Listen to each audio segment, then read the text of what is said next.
Two universes. Quentin Tarantino has said out loud that his movies don't all share one world, they share two, and which film you're watching tells you which universe you're standing in. In a 2016 interview, he laid the structure out directly. In his words, there's the realer-than-real universe, and all the characters inhabit that one, but then there's this movie universe. The realer-than-real universe is a heightened version of our own world, a place where his fictional characters can brush right up against real history. That's where Reservoir Dogs, True Romance, Pulp Fiction, Death Proof, Inglourious Basterds, Django Unchained, The Hateful Eight, and Once Upon a Time in Hollywood all live. The second universe is the movie universe, the fantastical layer, closer to comic books and pulp. That's home to Kill Bill and From Dusk Till Dawn. And here's the cleanest way Tarantino framed it. When the characters in Reservoir Dogs or Pulp Fiction go to the movies, Kill Bill is the film they're watching. It's a movie inside their world. That single idea is the master key to everything else here, because it means these connections aren't accidents fans stitch together after the fact. They're deliberate, built by design. And it's genuinely wild that he planned his entire filmography to work on two separate layers, with brands and bloodlines bleeding through the grounded world while the cartoon logic stays locked in the other. The Vega Brothers. Two of Tarantino's most famous criminals aren't just from the same world, they're brothers, and there was almost an entire movie about them. Vincent Vega, played by John Travolta in Pulp Fiction, and Vic Vega, better known as Mr. Blonde, played by Michael Madsen in Reservoir Dogs, are siblings. The connection came out of casting. Tarantino originally wanted Madsen to play Vincent in Pulp Fiction, but Madsen had already committed to Wyatt Earp, so Travolta took the role, and Tarantino decided the two characters were brothers instead. He liked the idea enough that he developed a whole prequel around it, called Double V Vega, sometimes just referred to as the Vega Brothers. According to Madsen, the story would have opened with the two of them getting released from prison in different states, then opening a club together in Amsterdam. That ties directly into Vincent's line in Pulp Fiction about having just gotten back from Amsterdam. The film never got made. Too much time passed. Tarantino moved on to other projects, and both actors aged out of playing the prequel versions of themselves. It's the connection most casual fans have already heard, which makes it a perfect early payoff, but the detail that a full crossover film was written and then quietly scrapped takes it past a simple shared last name. Red Apple cigarettes. There's one cigarette brand that almost every Tarantino character smokes, and it has never existed in real life. Red Apple is a fictional brand he invented because he flat out refuses to use real product placement in his films. It debuted in Pulp Fiction, where a pack sits on the diner table during the Pumpkin and Honey Bunny robbery, and it's also Mia Wallace's brand of choice. From there, it spread everywhere. You can spot it in Kill Bill Volume 1, 4 Rooms, Planet Terror, From Dusk Till Dawn, Inglourious Basterds, Django Unchained, The Hateful Eight, and Once Upon a Time in Hollywood. The pack design is hard to miss once you know it. A yellow box with a green worm wearing a human face crawling out of a giant red apple. According to a detail shown in Once Upon a Time in Hollywood, the In-World Tobacco Company was supposedly founded back in 1862. And in that same film, Rick Dalton actually shoots a Red Apple commercial during the end credits. What makes Red Apple special is that it's the single most reliable thread running through both universes at once. It's a connection any viewer can spot on a rewatch, which makes it satisfying and easy to verify for yourself. Big Kahuna Burger. The tastiest burger in movies is completely fake, and it keeps turning up long after Jules Winfield called it one tasty burger. Big Kahuna Burger is a fictional Hawaiian-themed fast food chain Tarantino created, again to dodge real product placement. Its most famous moment is in Pulp Fiction, when Jules, played by Samuel L. Jackson, eats one during the apartment interrogation scene and declares it a tasty burger.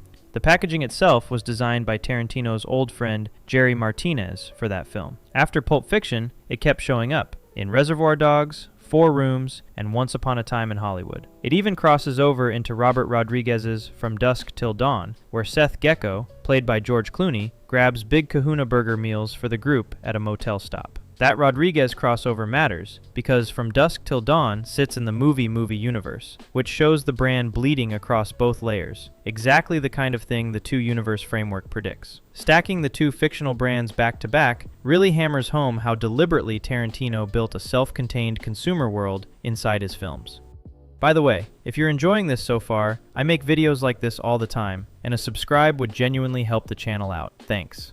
Sheriff Earl McGraw. One weathered Texas lawman shows up in film after film, and Tarantino says he's one of the rare characters who can walk between both universes. Earl McGraw is a Texas Ranger played by the late Michael Parks. He first appears in From Dusk Till Dawn in 1996, then turns up in Kill Bill Volume 1, and again in Death Proof and the Grindhouse films. His son, Edgar McGraw, is played by Michael Parks' real-life son, James Parks, across several of those same movies, which is a nice touch of casting. And Michael Parks didn't stop there. He also played a completely different Tarantino character, Esteban Vijallo, in Kill Bill Volume 2. Here's the part that matters most. Tarantino has compared McGraw to the Wolf from Pulp Fiction, describing him as a character who can theoretically move between the realer-than-real and the movie universes. That ability is unusual because most of his characters are locked to one layer and stay there. McGraw is the clearest proof that the two universes aren't completely sealed off from each other. A character who can cross over is exactly the kind of detail that rewards a viewer who's been paying attention to how the whole system works.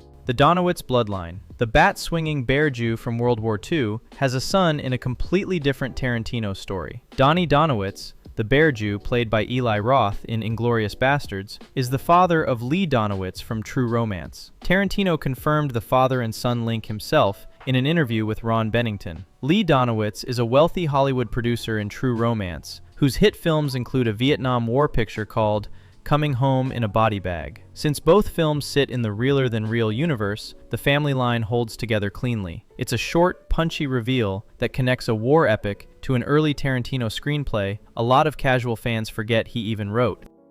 Fox Force 5. Mia Wallace describes a failed TV pilot in Pulp Fiction, and nearly a decade later, that throwaway joke turned into an entire movie. In Pulp Fiction, Mia, played by Uma Thurman, tells Vincent about her one real acting credit, a failed pilot called Fox Force 5. She describes a Charlie's Angels-style team of 5 female agents, including a blonde leader, a Japanese kung fu master, a black demolition expert, and a French woman with a knife specialty. Years later, Tarantino and Thurman reunited for Kill Bill, where she plays the bride, leading a story built around a 5-member assassin squad. The Deadly Viper Assassination Squad has 5 members: the bride, Bud, O-Rin Ishii, Elle Driver, and Vernita Green. And fans point out that the parallels line right up. There's a blonde leader, O-Rin Ishii as the Japanese expert, and Vernita Green, tying into that demolition idea, all mirroring Mia's description of her pilot. Now, the idea that Fox Force 5 literally exists in-universe, as an early version of Kill Bill, is fan interpretation, not confirmed canon. So take that part as a theory. But here's the verified anchor underneath it. Tarantino and Thurman reportedly came up with the bride character during the production of Pulp Fiction itself, which is why that Fox Force 5 speech feels so much like a seed planted on purpose. It's one of the most satisfying "it was there the whole time" connections in his entire catalog, because the dialogue predates the payoff by 9 years. Acuña Boys. A Tex-Mex chain keeps popping up on cups and signs, and its name comes from a 1970s revenge movie Tarantino loves. Acuña Boys is a fictional Tex-Mex food brand named after the gang in the 1977 revenge film Rolling Thunder. Tarantino loved that movie so much that he named his own distribution company, Rolling Thunder Pictures, after it. The brand turns up in Jackie Brown, on a cup during the mall bag exchange, and again as a soda in Death Proof. Then, in Kill Bill Volume 2, the Acuña Boys is the name of the gang run by Esteban Vijallo. It's a deeper cut than Red Apple or Big Kahuna, the kind of thing that rewards the more committed viewer, and the Rolling Thunder origin doubles as a fun fact about Tarantino's own company. The Bonnie question. A nurse named Bonnie gets mentioned in 2 different crime films, and they happen to share the exact same universe. In Pulp Fiction, during the stretch known as the Bonnie situation, Jules and Vincent race to clean up a body before Jimmy's wife Bonnie, a nurse working a shift, gets home. Now go back to Reservoir Dogs. After Mr. Orange gets shot, Nice Guy Eddie mentions a nurse named Bonnie who could patch him up. Both films sit in the realer-than-real universe, so fans argue it could very well be the same Bonnie. To be clear, that they're the same character is a fan theory, not something Tarantino has ever confirmed, but the 2 references themselves are absolutely real. It's a subtle, blink-and-you'll-miss-it link that shows just how deep these cross-references go, and the shared universe placement gives the theory real weight.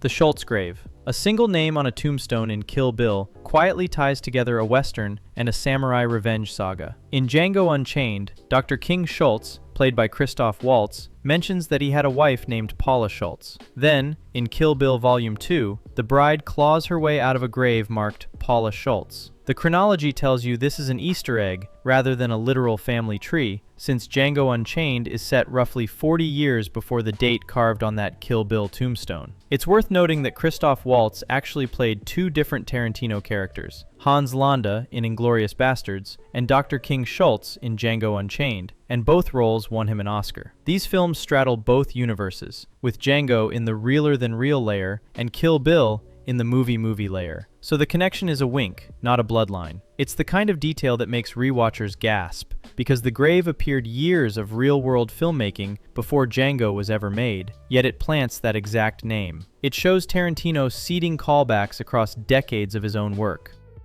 The Wolf and Wolf's Tooth. Even the dog food in Tarantino's world has a backstory, and so does the man who cleans up the messes. Once Upon a Time in Hollywood introduced Wolf's Tooth, a fictional dog food brand complete with a raccoon, bird, and rat flavor that Cliff Booth feeds his dog. The name nods toward the wolf, played by Harvey Keitel in Pulp Fiction, a fixer Tarantino describes as able to operate across his world, much like Earl McGraw. Wolf's Tooth joins Red Apple, Big Kahuna Burger, and Acuña Boys as yet another invented brand that keeps this universe completely self-contained. The Bounty Law set. The western town where a fading TV star shot his old show is a set fans had already watched Django ride through. In Once Upon a Time in Hollywood, Rick Dalton, played by Leonardo DiCaprio, starred in a fictional western series called Bounty Law, which ran from 1958 to 1963. Here's the connection. The set used for Bounty Law is the same town from Django Unchained, the one where Dr. Schultz recruits Django to work alongside him. Tarantino himself plays the director of the Red Apple commercial in the film, and he also provides the voice of Bounty Law. Once Upon a Time in Hollywood sits firmly in the realer-than-real universe, right alongside Reservoir Dogs, Pulp Fiction, Inglourious Basterds, Django Unchained, The Hateful Eight, and True Romance. And throughout the movie, Rick and Cliff are smoking Red Apple cigarettes, tying the whole thing back into the broader brand web. This is a physical, location-level connection, rather than a name or a brand, which makes it feel different and concrete. It shows the universe is built on reused real spaces, not just reused fictional products.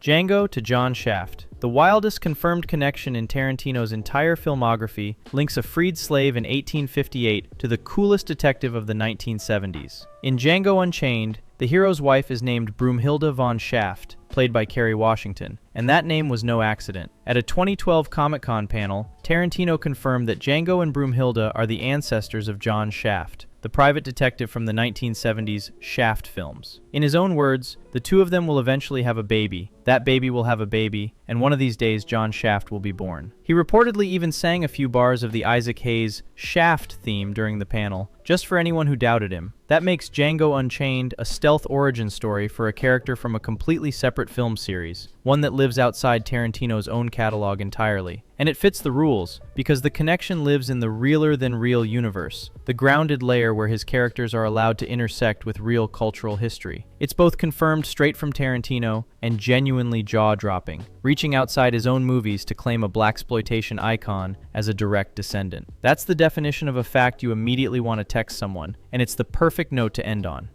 If this was worth your time, consider subscribing so you don't miss any future uploads. Thanks for watching.